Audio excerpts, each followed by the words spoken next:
Welcome to the 2020 FANNIE Awards! Hey everybody, welcome to the first day of our 2020 special quarantine edition FANNIE Awards. Thank you so much for tuning in. Now this is going to be a long video, so let's just cut right to the chase. Between the months of October and December of 2020, I watched 68 movies that I had never seen before, and now I'm going to review them all for you, and I'm going to try to do it in less than 20 minutes. Let's get started.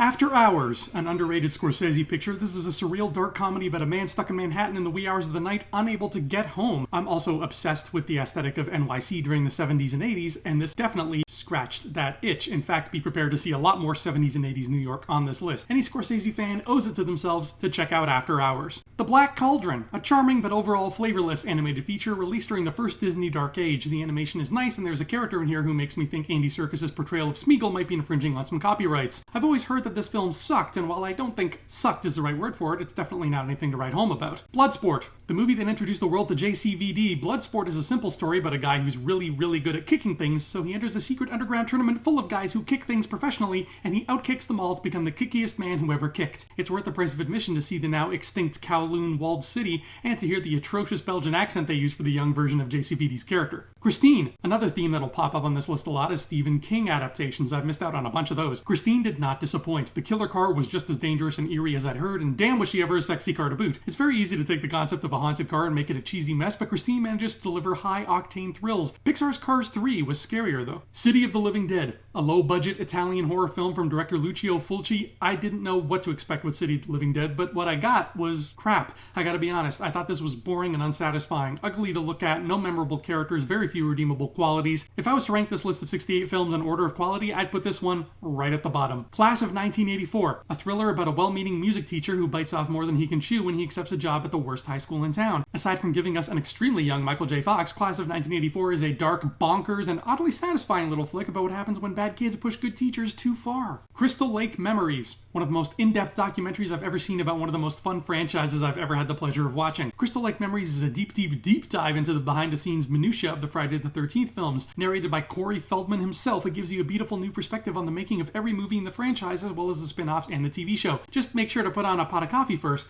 The trade-off for having such a detailed documentary is that this baby clocks in at just under 7 hours long. Frankly, I could have watched it for 7 more. Dr. Sleep. The Shining book is a very different animal from The Shining movie, so their sequels inevitably ended up being very different animals from each other. Dr. Sleep surprised me with how well it tackled its bizarre subject matter. The villains are psychic vampires, for crying out loud, and doing it in a way that feels plausible, scary, and fun. If you're a fan of The Shining, you won't walk away disappointed. Add this to the list of modern-era legacy sequels that are doing their film ancestors proud. Dog Day Afternoon. A very young Al Pacino and a very young Fredo Corleone decide to rob a bank, and the whole thing turns into a comedy of errors. Hell, and a tragedy of errors before the day is done. 1970s Brooklyn is the setting, and it offers a very unique take on the political climate of the time. Dog Day Afternoon is one of those films that everybody should see at least once, and I'm glad I finally got the chance. Dragon Slayer. The 80s were full to bursting with little sword and sorcery movies, mostly because they could be made for cheap. Just stick your lead actor in a leather corset, give him a tinfoil sword, roll camera on a grassy hill somewhere, and boom, you're halfway there. Dragon Slayer is actually one of the better quality 80s fantasy flicks I've seen, though it loses in other categories. It doesn't have the whimsical fantasy of Willow, or the well-crafted story of Conan, or even the schlocky so bad it's great flavor of Deathstalker.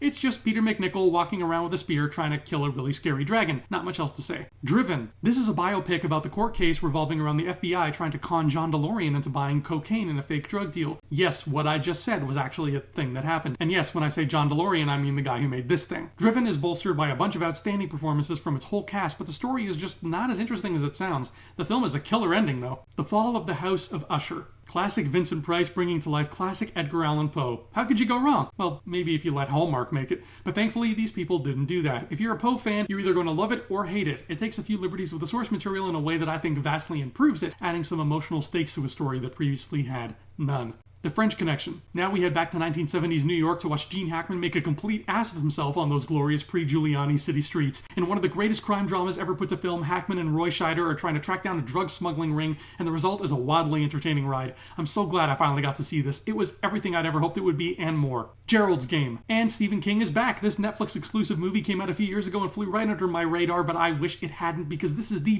best Netflix exclusive movie I have ever seen, as well as being a contender for one of the best King adaptations adaptations, and one of the best horrors I've ever seen too. All I can say is if you watch Gerald's Game, go into it completely blind. Don't look up any trailers, don't read any reviews or synopses, just turn it on, sit back, and get ready for your skin to crawl. Ghost Rider, Spirit of Vengeance. If Gerald's Game is not your style and you'd rather watch something, garbage, then this one will be right up your alley. I actually kind of like the original Ghost Rider movie with Nick Cage, warts and all. It was definitely a product of its time. Early 2000 superhero flicks had a lot of warts, but it was okay. Then along comes this sequel and says, you know what? We can make it worse. Watch! And lo and behold, they made it worse, sucking out all the charm, energy, and fun of the original, changing the villain's name for absolutely no reason, and giving us nothing to care about. It takes a special kind of person to screw up a story about a motorcycle-riding skeleton demon, but they found a way. The Great Mouse Detective, another little gem from the first Disney Dark Age. I found The Great Mouse Detective to actually be really funny and charming. I like the idea of Sherlock Holmes and his whole cast of characters having analog versions of themselves that happen to be mice. There's a lot of fun to be had here, and Vincent Price's Ratigan is a genuinely scary Disney villain. Disney and Pixar never do great villains anymore, so it's nice to see one that I haven't experienced yet. Green Room. I heard nothing but great things about this horror, starring Patrick Stewart as a psychopathic neo-Nazi who owns a dingy club.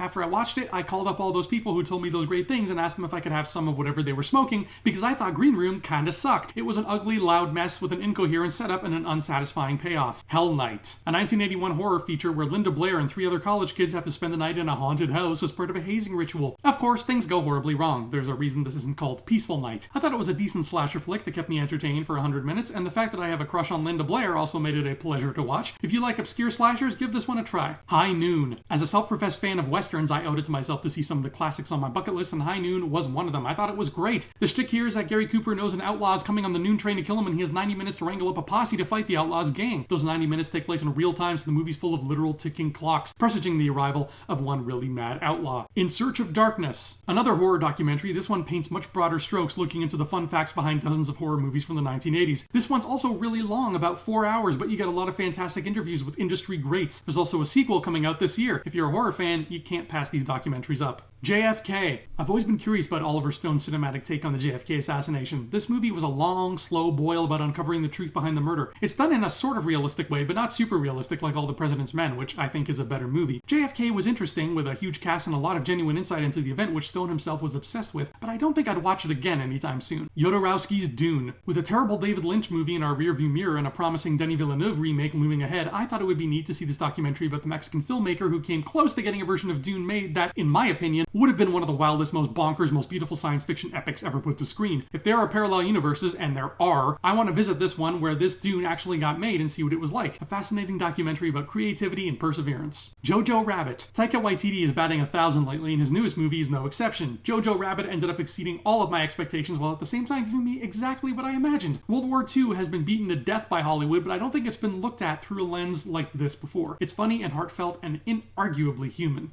The Kitchen. Tiffany Haddish, Melissa McCarthy, and Elizabeth Moss are mob wives who take over the business when their husbands go to jail. They made another movie exactly like this the previous year called Widows, and from what I hear, Widows is much better. I thought The Kitchen was bland and its story didn't really amount to much at the end of everything. Lilo and Stitch. Yeah, I've actually never seen this till now. I knew enough about the plot to know what to expect, and I think it delivered a solid emotional Disney story. This one's from the second Disney Dark Age, which is why it was never really on my radar. But I thought the story it told was really charming, and I loved the relationship between the two sisters. Glad I finally checked it out, and hearing Elvis Presley music is always a treat. Maniac Cop. Welcome back to 1980s NYC, where a murderous cop is prowling the streets, killing people willy-nilly. One of my horror heroes, Tom Atkins, plays a lead, so the movie gets automatic points from me for that alone. The cinematography is very dark and gloomy, which means Maniac Cop isn't much to look at, but it's not too bad if you're looking for a cheap thrill. Mannequin. This movie surprised me on 2 fronts. First, I had no idea young Kim Cattrall was such a bombshell. FYI, she's gonna pop up on this list a few times too. Second, the Boscov's department store where they filmed this is hands down the most beautiful department store I have ever seen in my life. Seriously, watch the movie for those 2 factors alone, and you're fine. Otherwise, it's a cheesy, silly little rom-com, very goofy and cartoony. The opening credits are literally a cartoon,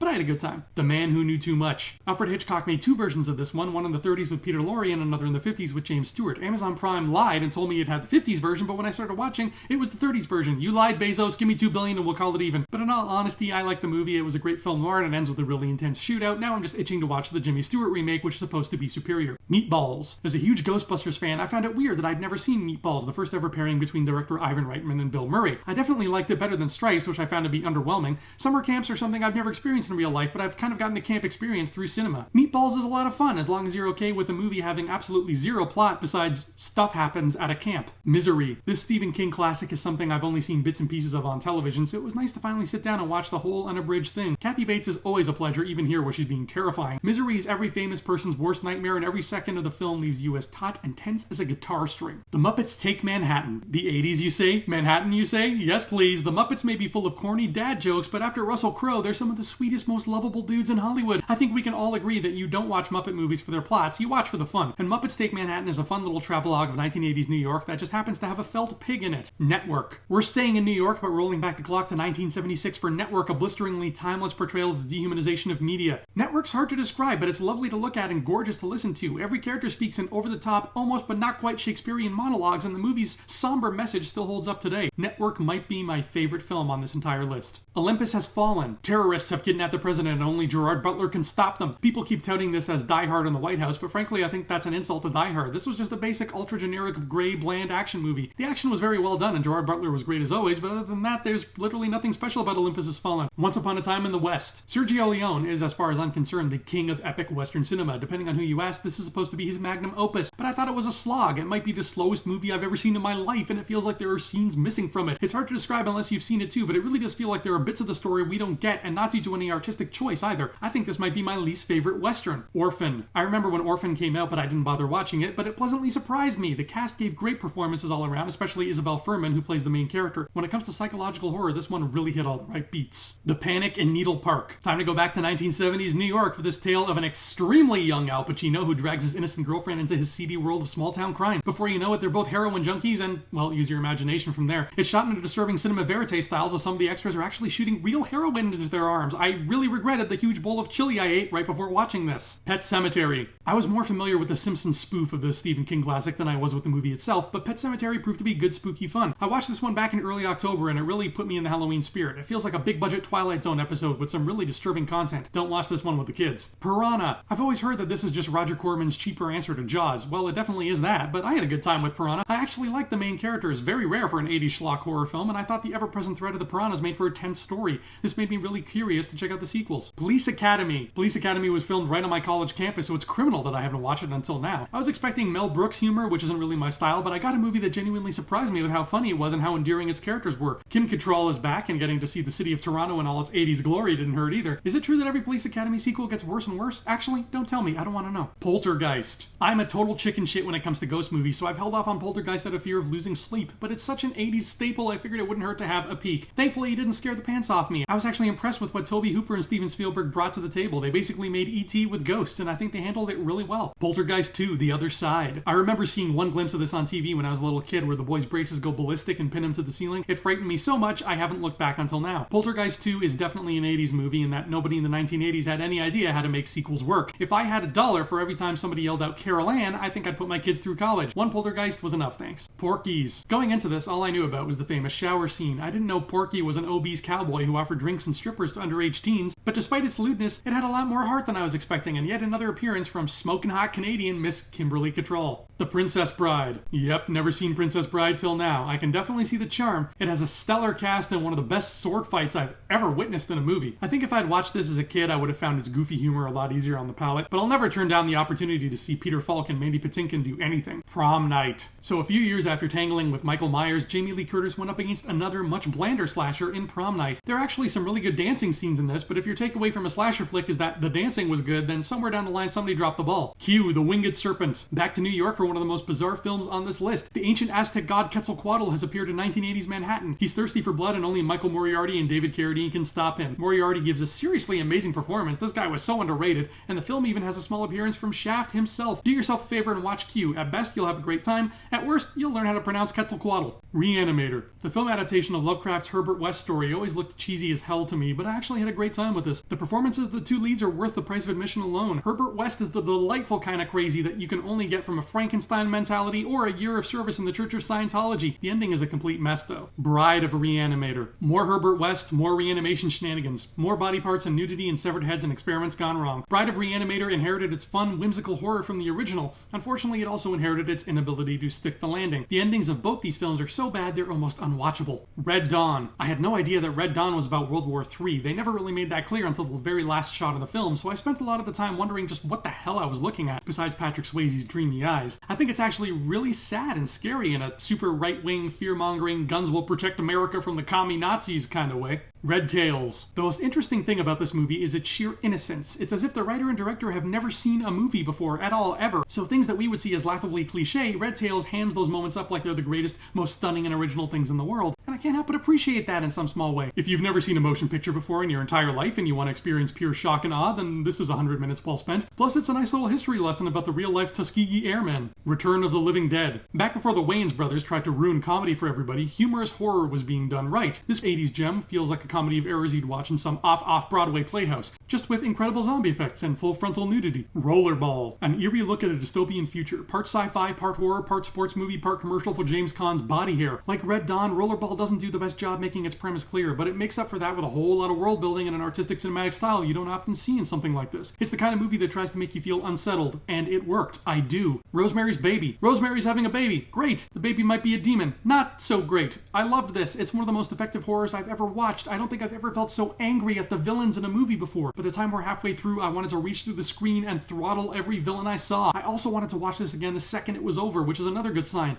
It's even set in New York, though it's 1965, so that doesn't quite count, unlike our next picture, Saturday Night Fever. Now this is 1970s New York, baby. Truth be told, this might be the most 1970s movie ever made, with a soundtrack by the most 1970s band ever made. The Blu-ray for this probably comes with a free afro and sideburns. Did I like it? It was interesting. I expected something like Dirty Dancing. What I got had considerably more rape. I wasn't prepared for that, and it caught me off guard. Don't bring your kids to this one either. In fact, tell some adults to stay home while you're at it. The Secret of My Success. Michael J. Fox moves to 1980s New York City to make it big in the corporate world, which means this whole movie is swimming in douchebag executives in terrible fashion. But every second is still visual gold, and it's impossible to dislike Fox in anything. Shampoo. Warren Beatty is the most handsome man in the world, and everybody wants to have his babies. That's the premise of Shampoo, set against the backdrop of Nixon coming into office. It was a decent little romance drama, but what I really liked about it was that powerful ending. There's also an appearance from a ridiculously young Carrie Fisher. Neat. Sleepaway Camp. M. Night Shyamalan's twists are great, but they got nothing on Sleepaway Camp. A murder mystery set in a summer camp, this feels like a generic 80s slash fest until you get to that final scene where everything you've just watched falls into place like a twisted Rubik's Cube, and suddenly up is down and spaghetti is milk, and you don't know what's real anymore. Don't let anybody spoil this for you if you can help it. Slumber Party Massacre. Slumber parties are fun, except when a lunatic wanders into your home wielding a potato peeler and a grudge. If prom night was a poor man's Halloween,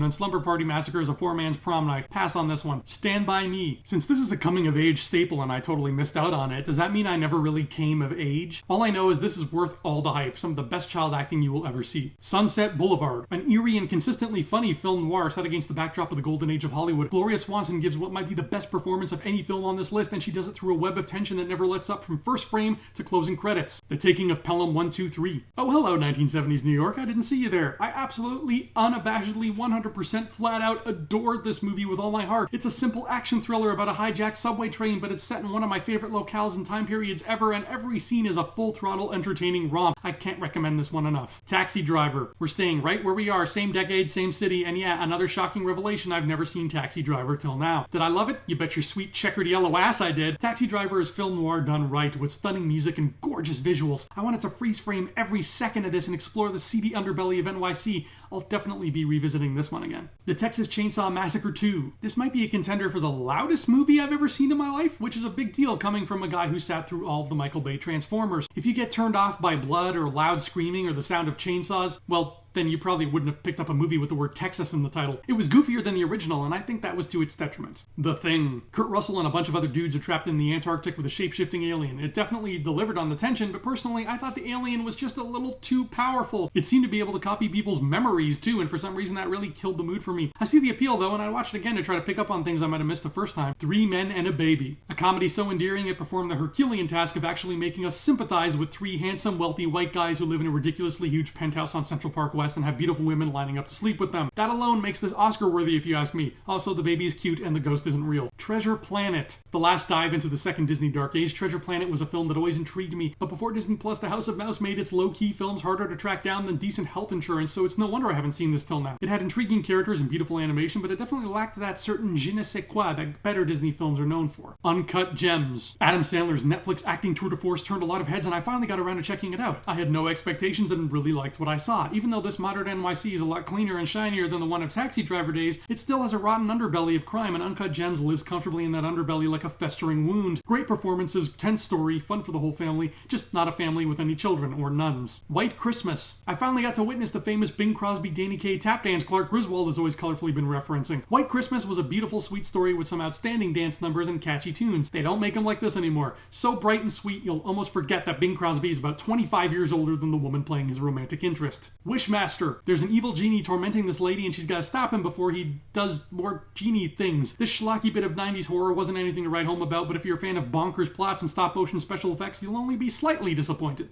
Woo! We got there. That's 68 movies, and I managed to do it in less than 20 minutes. Now I'm out of breath. I need a drink. I will see you tomorrow for day 2 of the 2020 Fannie Awards. Until then, adios.